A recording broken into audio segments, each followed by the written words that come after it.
जीवन बगिया ऐसी उलझी, फूलोगे कम, कांटे ज्यादा, सिमटा जीवन, डूबी सांसें, आना है तो अब भी आजा।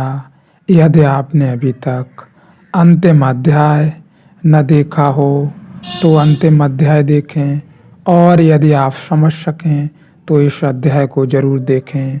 समझने से मेरे कहने का मतलब यही है, यदि आप इस यात्रा में शामिल हैं, यदि आप स्वयं के अंतरतम स्वरूप को जानना चाहते हैं, यदि हर व्यक्ति की यह तो चाह है, प्यास है, गहरी से गहरी, जीवन के अंत में हो या शुरुआत में हो, कि हम किसी भी तरह से, किसी भी प्रकार से आनंद को जाने, सत्य को जाने, सुख को जाने, परमात्मा को जाने, तो आप इस यात्रा में जरूर शामिल हों। क्योंकि यह यात्रा अपने जीवन में अपने आप के निज स्वरूप को, यह हमेशा कहें अपनी आत्मा को और परमात्मा को जान लेने भर की यात्रा है। और यह यात्रा कहीं बाहर की ओर नहीं जा रही है, यह यात्रा अपने आप में, अपने शुद्धतम स्वरूप में भीतर की ओर उतर जाने भर की यात्रा है। तो ख्याल रहे, आप अभी तक इस यात्रा में यदि शामिल न हुए हों तो निश्चित तौर पर आप इस यात्रा में जरूर शामिल हों। आप जहां हों, जिस ढंग में हों, जिस स्थिति परिस्थिति में हों, वहीं से अपने भीतर ध्यान में प्रवेश करें। 24 घंटे में थोड़ा समय निकालें, क्षण भर का समय निकालें।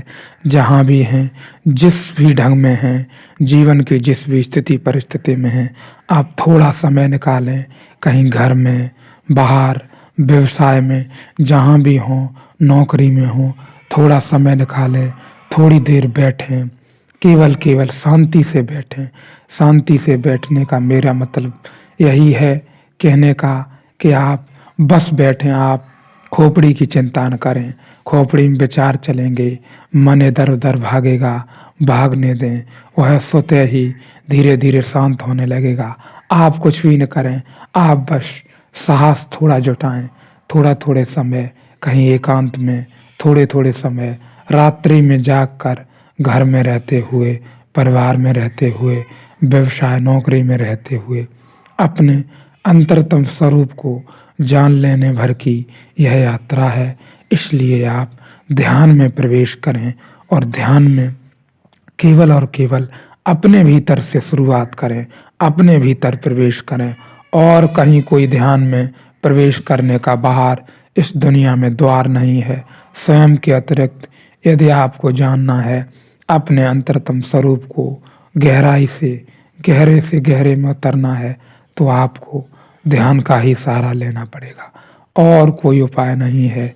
इसलिए आप निरंतर ध्यान में बने रहें।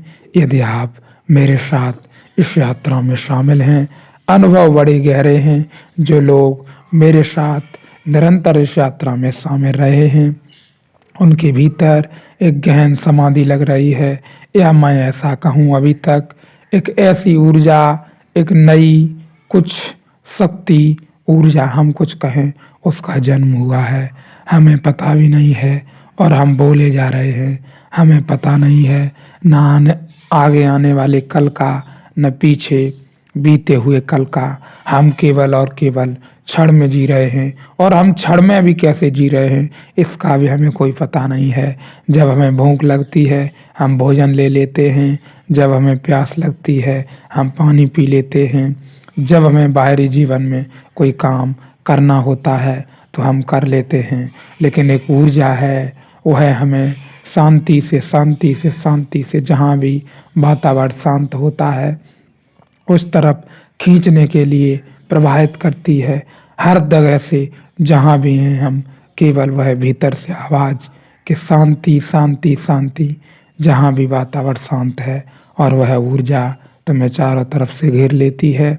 तुम मौन में पड़े रह जाते हो, अवाक रह जाते हो, तुम ऐसा जैसे दर्पण मात्र रह जाते हो, और वह ऊर्जा अपने आप में स्वतंत्र है, सौंदर्य है, आनंद है।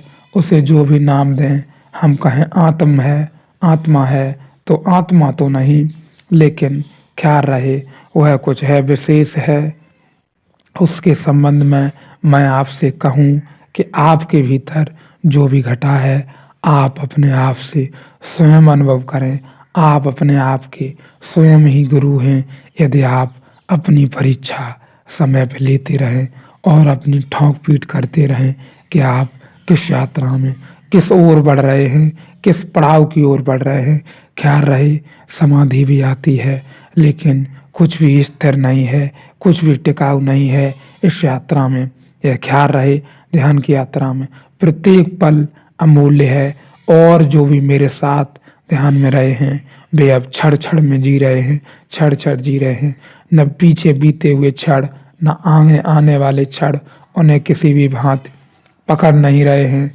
इसलिए ख्याल रहे आप जहाँ भी हों, जैसे भी हों, जिस ढंग स्थिति परिस्थिति में हों, वहीं से जागें, वहीं से अपने भीतर प्रवेश करें, वहीं से देखें कि क्या है आत्मा और क्या है परमात्मा, कि कहीं सुख है भी, कि कहीं सौंदर्य, कहीं आनंद है भी, यह सब भ्रांति है। और जिसने भी ध्यान के गहरे में अनुभव लिए हैं, उसने जाना होगा कि जगत मात्र भ्रम मात्र है, सिवाय भ्रम के और कुछ भी नहीं है। केवल एक ऐसा कहें भ्रमों का बड़ा जोड़ है जिससे सभी चीजें जुड़ी हुई हैं। जैसे आज तुमने कोई आस, कोई इच्छा लगा ली कि यह चीज मेरे पास आ जाए, वह चीज आ जाती है। फिर आप दूसरी चीज की ओर निकलने लगते हैं, फिर तीसरी चीज की ओर। ऐसे ही भ्रम है तो जगत में हम कहें कुछ भी सत्य नहीं है, या सत्य जैसा ही कुछ नहीं है। हम फिजूल में जीवन भर चर्चा करते रहें तो इससे कुछ हल न निकलेगा। सीधी सीधी बात स्पष्ट रूप से हमें जाननी होगी, गहराई में उतरना होगा अपने अपने जीवन के संबंध में कि हम क्या हैं, हम कैसे जी रहे हैं, किस ढंग से जी रहे हैं, क्यों जी रहे हैं। और गहरी से गहरी बात कि इसी झूठे जगत में हमें जीवन को बचाए रखने के लिए, शरीर के पोषण के लिए जीविका भी अर्जन करनी होगी, या हम ऐसा कहें रोजी रोटी का इंतजाम भी इसी जगत में रहते हुए करना पड़ता है। फिर भी मैं आपसे कहूँ यह सब भ्रम है। रोजी रोटी जब तक हम जीवित रहें तब तक आवश्यकता है, लेकिन फिर भी एक भ्रम है। प्रत्येक चीज में भ्रम है। जगत ही एक बड़े भ्रम पर टिका हुआ है। इसलिए ख्याल रहे आप बस ध्यान में प्रवेश करें, जहाँ भी हों, जैसे भी हों, जिस भी स्थिति परिस्थिति में हों।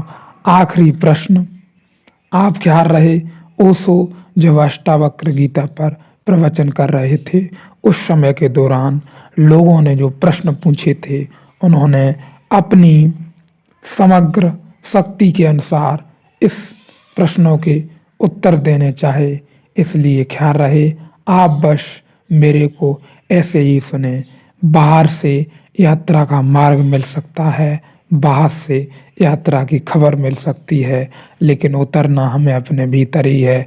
इसलिए जितनी जल्दी हो सके उतनी जल्दी उतर जाएं। बाहर हजारों लोग हैं, लाखों लोग बोल रहे हैं, लाखों किताबें हैं, दुनिया भर का ज्ञान है, लेकिन मैं आपसे कहूँ उससे कुछ भी न होगा।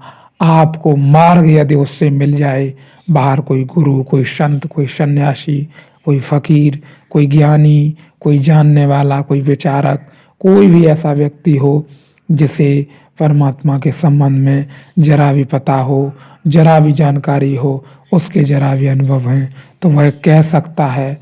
वह सोशल मीडिया से, किताब के संबंध से कैसे भी आप उसकी खबर ले सकते हैं, लेकिन ख्याल रहे उसने जो अनुभव लिए हैं वह अनुभव आपके भीतर कभी नहीं उतर सकते जब तक कि आप अपने भीतर प्रवेश न करें।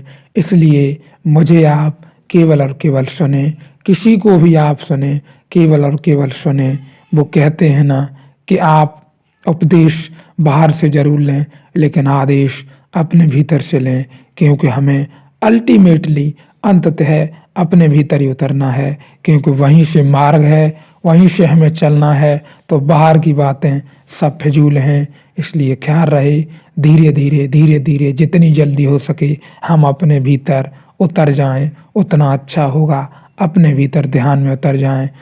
बिना भीतर उतरे और कोई मार्ग नहीं है। कितना भी भटको आप, मंदिरों में, मस्जिदों में, गुरुद्वारों में, किताबों में, ज्ञानियों के पास, जंगलों में, कहीं आपको शायद झलक मिल जाए। भटक जरूर लो, लेकिन याद है आप भटक चुके हो खूब, तो अब अपने भीतर प्रवेश कर जाओ।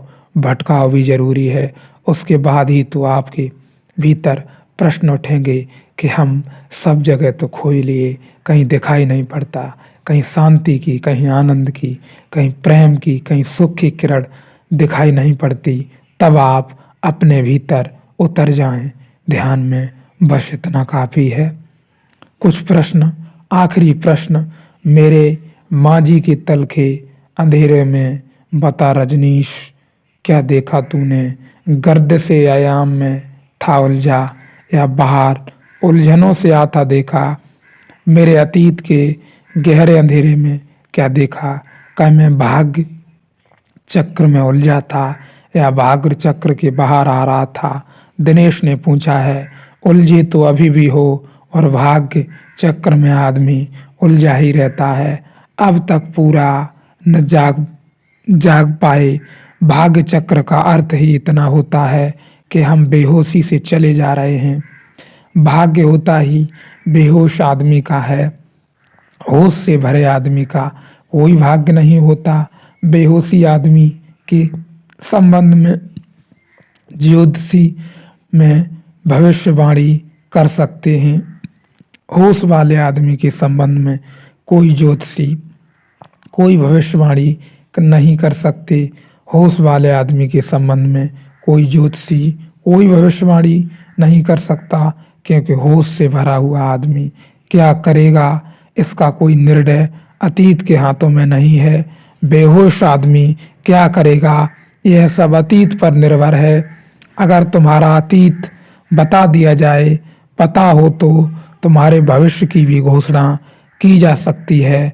तुमने कल भी क्रोध किया था, परसों भी क्रोध किया था, और भी पीछे क्रोध किया था, तुम कल भी क्रोध करोगे। इसमें कुछ अड़चन नहीं है, क्योंकि तुम वही करोगे जो तुम करते रहे हो। तुम आदत से चलते हो, यंत्रवत हो। भाग्य यानी यंत्रवत जीवन। जैसे जैसे होश जागता है, ध्यान जागता है, आदमी भाग्य के बाहर होने लगता है। फिर तुम अतीत से संचालित नहीं होते। फिर प्रति क्षण जो घटता है उसके साथ तुम्हारा संवाद होता है। वह संवाद सीधा है, वह पुरानी आदत के कारण नहीं, उसका कोई निर्धारण तुम्हारे पीछे के अनुभव से नहीं होता है। ख्याल रहे, जो भी ध्यान में निरंतर रहे हैं उनके ये अनुभव होंगे मेरे साथ कि अब पीछे से कुछ भी नहीं घटता है। पीछे का समय तुम्हें खींच नहीं सकता है। खोपड़ी बिल्कुल भी मलिनता में नहीं रही है। बिल्कुल स्पष्ट हो गया है कि क्या है और क्या नहीं। इस क्षण की मौजूदगी और इस क्षण की उपस्थिति और इस क्षण का बोध ही उसका निर्णायक होता है। लेकिन दिनेश के जीवन में चेष्टा तो है बाहर आने की, और वही शुभ है। चेष्टा है तो बाहर आना भी हो जाएगा। मुझे इसकी चिंता नहीं है कि तुमने क्या किया, तुमने पाप किए, बुरे कर्म किए, मुझे उसकी कोई चिंता नहीं। पुण्य किए कि तुमने पाप किए, न तो मेरे लिए पुण्य का कोई मूल्य है और न कोई पाप का, क्योंकि पुण्य भी तुमने सोए सोए किए, पाप भी तुमने सोए सोए किए। तुमने चोर थे तो सोए थे, तुम संत थे तो सोए थे। मेरे लिए तो एक ही बात का मूल्य है कि अब तुम्हारे मन में जागने की आकांक्षा पैदा हुई। उस आकांक्षा पर सब निर्भर है। वही आकांक्षा जीवन की सबसे बड़ी घटना है। मैं के बर्बादे निगाराते दिला राही सही, मैं के रुसवाए मैं को सागरों मीना ही सही, मैं के मुक्तले गुलो नर्ग से सहला ही सही, फिर भी मैं खाक रह साहिदे नजरा हूँ दोस्त, मैं के बर्बादे निगारा ने दिला रहा ही सही। हृदय आकर्षक सुंदरियों द्वारा बर्बाद मान लिया, यही सही है। मैं कि रुस्वा ए मैं ओ सागरो मीना ही सही, या कि शराब के प्याले और सुराही के द्वारा अपमानित मान लिया तो वह भी ठीक। मैं कि मुक्तले गुलो नरगिशे सहला ही सही, और या कि फूलो नरगिशे के फूल ऐसी आंखों वाली सुंदरियों द्वारा मारा हुआ ठीक, वह भी ठीक, वह भी स्वीकार कर लिया। फिर भी मैं खा के रह साहित्य नजरा हूँ दोस्त, फिर भी मैं फारंकियों के मार्ग ही हाल ही हूँ, बस वही बात मूल्यवान है। दिनेश के भीतर पारखी का जन्म हो रहा है, आकांक्षा पैदा हो रही है, आकांक्षा के पार जाने की। पूरब के क्षितिज पर सूरज की पहली किरणों की लाली प्रकट होने लगी है। तुम्हारे अतीत से, तुम्हारी माजी से मुझे कुछ लेना देना नहीं। तुमने सपने देखे हैं अब तक, अब जागने की पहली झलक आ रही है। नींद टूटने के करीब है, वही मूल्यवान है। तुम सम्राट थे कि दरिद्र, तुम साधु थे कि असाधु। तुमने अब तक पुण्यों का अंबार लगा लिया था कि पापों के संग्रह कर लिए थे। सब बात व्यर्थ है, वह सब तुमने नींद नींद में किया था। वे सब सपने थे, अब सपना टूटने की घड़ी करीब आ रही है। ध्यान के प्रति प्रेम पैदा हुआ है, वही बात महत्वपूर्ण है। और दिनेश की तैयारी है मिटने की, वही बात महत्वपूर्ण है। जो मिटने को तैयार है वह अतीत से मुक्त हो जाएगा, क्योंकि तुम हो ही अतीत का संग्रह। हम जो कहते हैं यहाँ कि अहंकार छोड़ दो, तो उसका मतलब सिर्फ इतना ही होता है कि तुम अब तक जो अतीत ने तुम्हें बनाया है उसे विस्मृत करो, उससे अपने को विच्छिन्न कर लो, ताकि ताजे के लिए, घटने के लिए जगह बन सके। बावरे अहेरी कुछ भी अबद्ध नहीं, तुझे सब आखेट है। एक बश मेरे मन विवर में दुबकी कलौच को, दुबकी ही छोड़कर क्या तू चला जाएगा। ले मैं खोल देता हूँ कपाट सारे, मेरे इस खंडर की सिरा सिरा छेद दे तू। आलोक की अनी से अपनी गढ़ सहारा ढाकर ढू भर कर दे विफल दिनों की तू।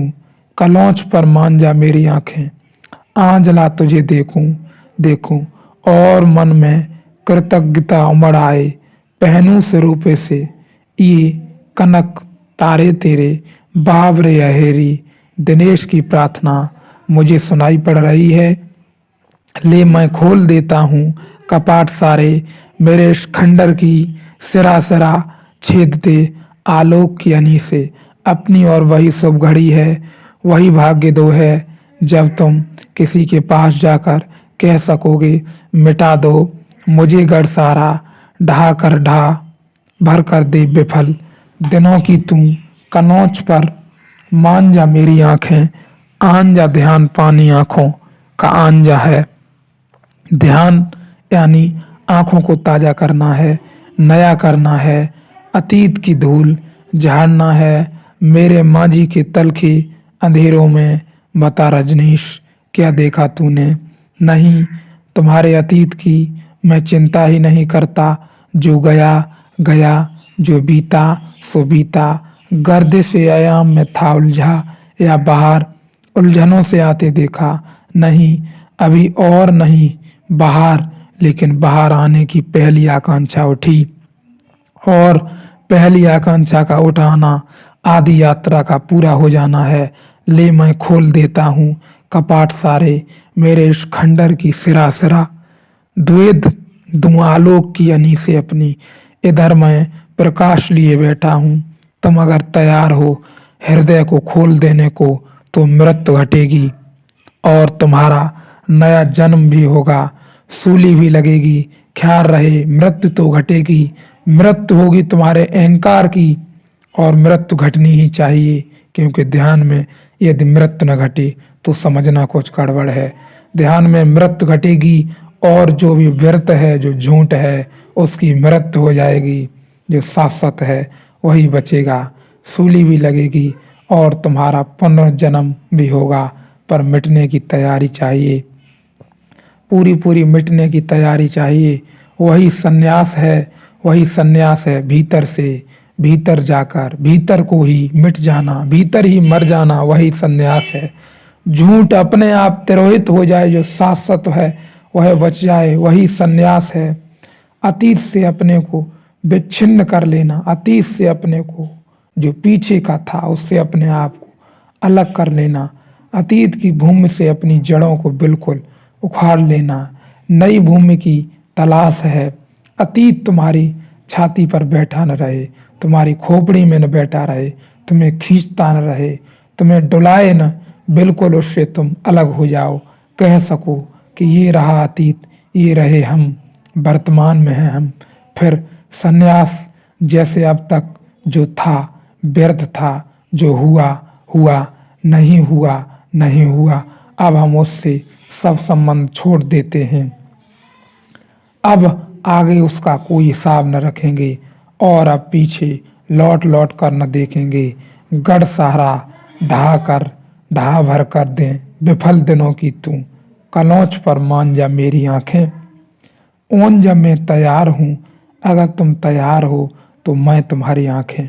आंजने को थोड़ी तकलीफ भी होती है, जब आंखें आंजी जाती हैं, आंसू भी बहते हैं, आंख बंद कर लेने का भी मन होता है, वह सब स्वाभाविक है।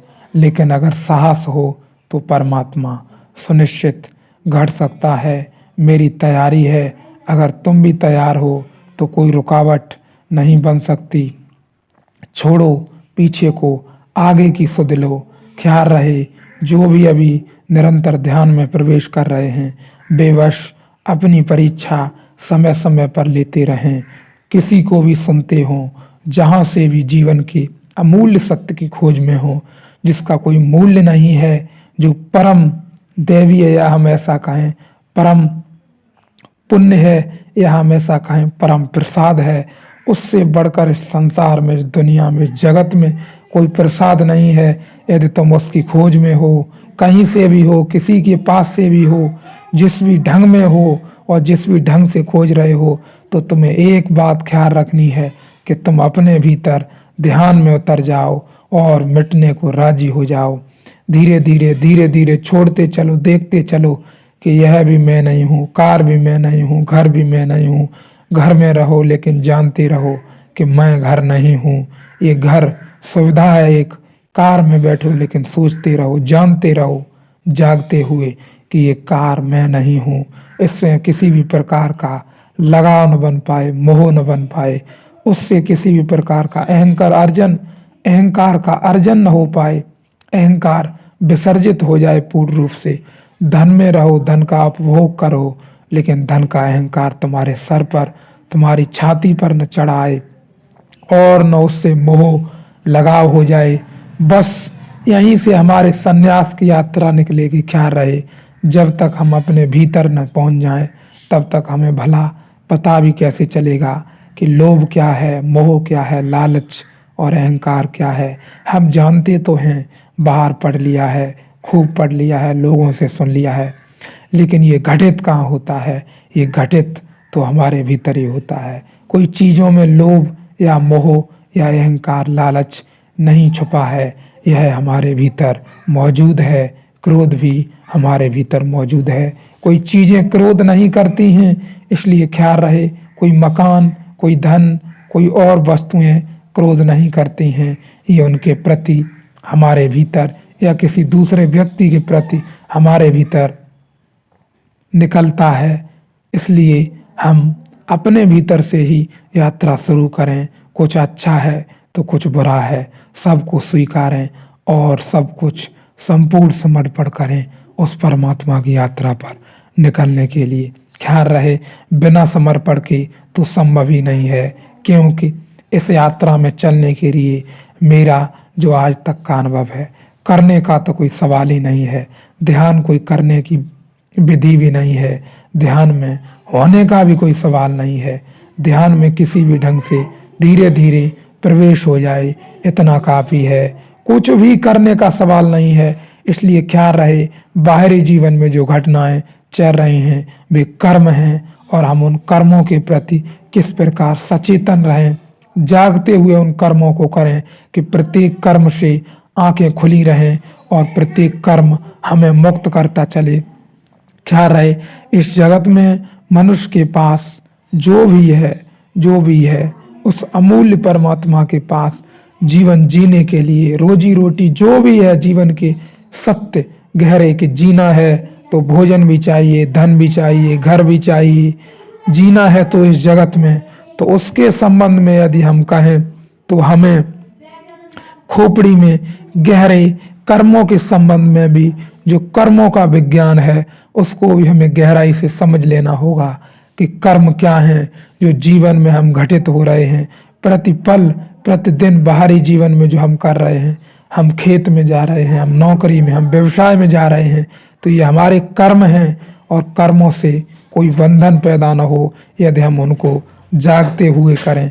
किसी भी प्रकार का बंधन पैदा नहीं हो सकता यदि हम उन्हें जागते हुए करें। वे हमें मुक्त कर सकते हैं और कर्मों का केवल और केवल मेरे से कहना यही है कि हम उस कृत्य पर ध्यान दें, कर्तापन में बिल्कुल न रस लें। हो तो रहा ही है इस जगत में, ज्ञानियों ने कहा है और परमात्मा ने भी कहा है, कृष्ण ने कहा है गीता में कि सब कुछ यहाँ अस्थिर है, प्रतिपल घट रहा है। तो उसमें तुम बताओ अब क्या कर सकोगे? कृष्ण की मानोगे या अपनी बात देखोगे कि हम जाएं और अपने खेत में कुछ काम करें, या कृष्ण की सुने तो उसमें तुम भूल में पड़ सकते हो। कृष्ण ने कहा है प्रतिपल कुछ न कुछ हो रहा है, तो वो जो देह है वह मिट्टी है और उसका जुड़ाव प्रकृति से है। उन दोनों का आपस में मेल जोल है, तालमेल है, तो वे दोनों उपकरण मात्र हैं, कर्ता तो कोई और ही है। ख्याल रहे क्या होना है, क्या हो रहा है, ये तो महत्वपूर्ण है, तुम्हारे सामने मौजूद है, इससे तो तुम जाग सकते हो, लेकिन आगे क्या होना है इसके संबंध में कुछ भी नहीं कहा जा सकता। इसलिए कर्ता जो है, कर्तापन का अहंकार आप अपने भीतर बिल्कुल न मौजूद होने दें, क्योंकि इसका कोई ख्याल नहीं है क्या होना है, यह अभी नहीं जाना जा सकता, या ऐसा कहें किसी ने नहीं जाना। जो है, जिस कर्म को तुम कर रहे हो उसको संपूर्ण रूप में जागते हुए करो, पूर्ण रूप में करो बाहरी जीवन में जो भी कर रहे हो, क्योंकि इस जगत में जीने के लिए वही मूल्यवान है। जगत में बाहरी जीवन में रोजी रोटी के लिए वही कर्म मूल्यवान है, क्योंकि वही कर्म शायद हो सके वापिस इस यात्रा में लौट कर आए तुम्हारे साथ, और कर्मों से मुक्ति होती है। क्योंकि एक बार यदि आप जिस कर्म को होशपूर्वक करते हुए निकल गए, आप उससे मुक्त हो जाएंगे। यह अनुभव मेरा है, और जो लोग भी निरंतर ध्यान में रहे हों उन्होंने जागे जागे जो भी कर्म किया होगा वह कर्म उन्हें जरा भी नहीं बांधा होगा, न उसकी कोई पीड़ा, न कोई पछतावा, कुछ भी नहीं हुआ होगा, क्योंकि उन्होंने 100% उस कर्म को किया और बात समाप्त हो गई उसकी। था तो वह झूठा ही, लेकिन फिर बात वहीं आ गई। जगत, मैंने कहा पहले ही, एक बहुत बड़े भ्रम का जोड़ है। इस भ्रम के जोड़ में हम सब फंसे हुए हैं, और हम सब जहाँ से जीवन देख रहे हैं वहाँ से जीवन नहीं है। या मैं ऐसा कहूँ, हम लोग बहुत बुरी तरह फंसे हुए हैं। हम सुन तो लेते हैं किसी को, हमारी खोपड़ी में चोट भी पड़ती है, चुनौतियाँ में भीतर उत्पन्न होती हैं, लेकिन वे चुनौतियाँ, वे चोटें कुछ समय में फिर से विलीन हो जाती हैं और हम वही रुग्ण जीवन फिर से जीने लगते हैं।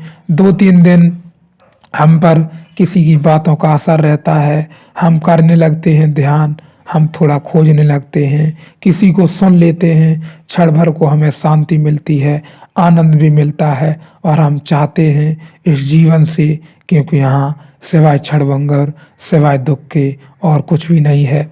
हम चीज़ों से, हम वस्तुओं से, हम बाहरी जीवन से सुख निकालना चाहते हैं, आनंद निकालना चाहते हैं, प्रेम निकालना चाहते हैं, जो कि कभी संबंध नहीं है। या हम ऐसा कहें उनसे कभी निकला नहीं।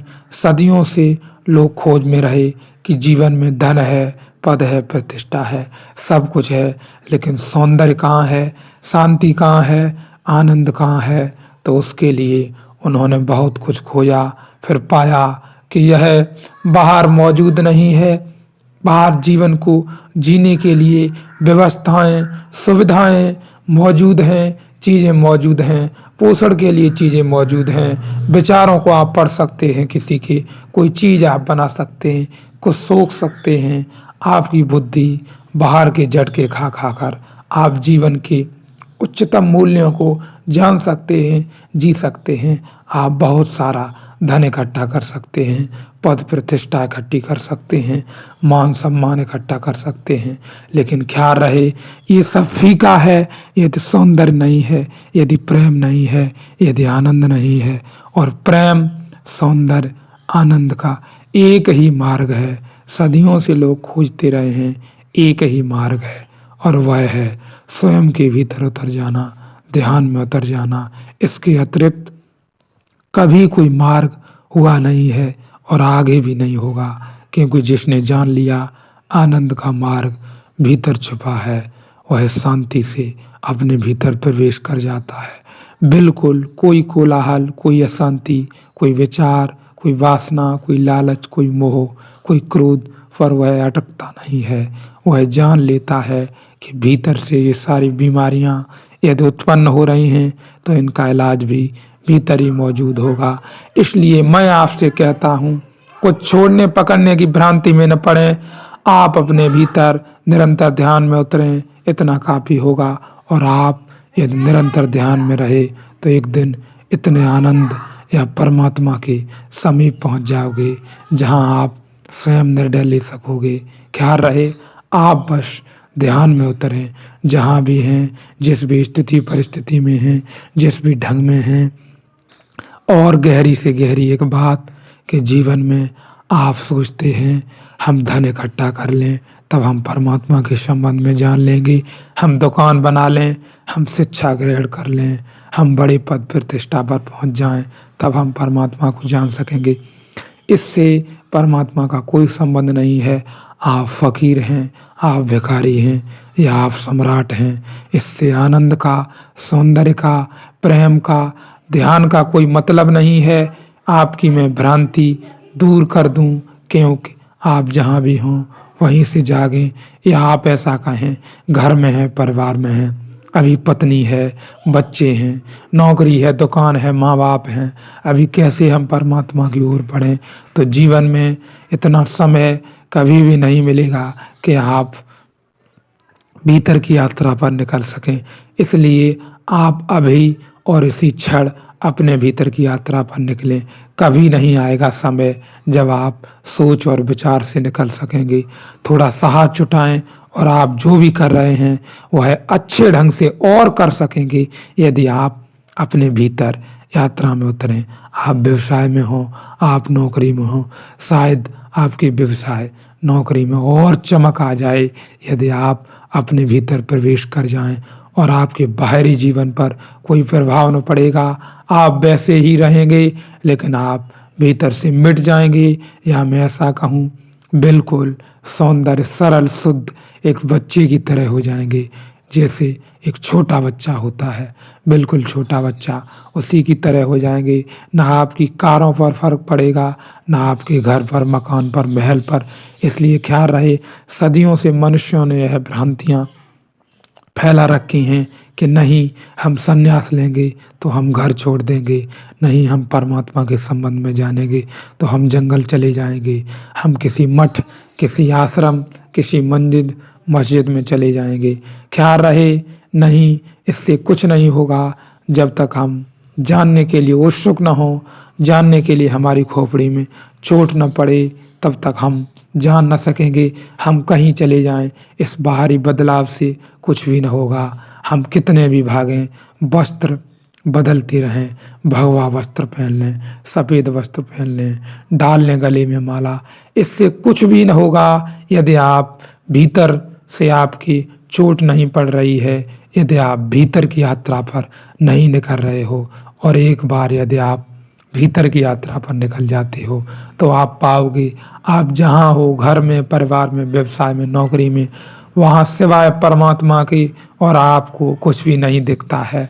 फिर आपकी इच्छा पर निर्भर है, आप जहाँ भी रहें। जैसे बुद्ध ने जाना, फिर घर छोड़ा। उन्होंने कहा अब इस झंझट में मैं जरा क्यों पढ़ूं, क्योंकि मैं इस झंझट से होके आया हूँ, देख कर आया हूँ। यहाँ कोई विशेष बात नहीं है। वह उनका निर्णय था, वह उनके जीवन का सौंदर्य था। उन्हें आनंद मालूम होता था चलने फिरने घूमने में। कुछ घर में विशेष उन्हें दिखाई नहीं देता था। फिर तुम्हारा निर्णय है, लेकिन हम अपने आप से बचें ना, अपने आप के प्रति 100% ईमानदारी से रहें और ध्यान में प्रवेश करें। ध्यान के अतिरिक्त और कोई द्वार नहीं है स्वयं को जानने का और परमात्मा को जानने का।